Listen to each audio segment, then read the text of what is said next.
Is there anything about the new show that you guys can talk about as far as the look of it?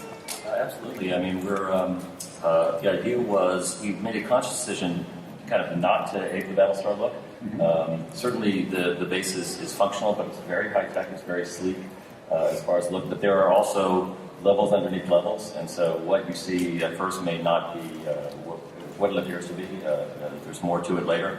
And then also photographically, visually, we want to try to do something a little bit different. And we did discuss shooting in kind of a Battlestar kind of handheld style at a certain point. And there will be times when the camera is moving, but we really want to try to do something a little different. We are referencing a lot of different filmmakers and a lot of different ideas.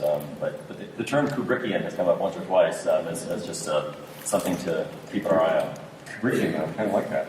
It's definitely, the tone of the show is definitely creepier and much more suspenseful. It's not a run-jump action war show the way Battlestar was. And yet in many ways it shares the same idea. It's all in one place, and it's kind of a spaceship in a sense. You talk about claustrophobia, what's really interesting about it for me is you've got this real contrast between the claustrophobia of this place that if you go outside you're going to die, but when you look out the window it's this vastness that is, so it doesn't necessarily feel like you're in a tin can per se, because you're in this vast ocean, but you're actually just as claustrophobic as if you're in a cave. It's become this cool dichotomy of that, and very clean in terms of the outside being white.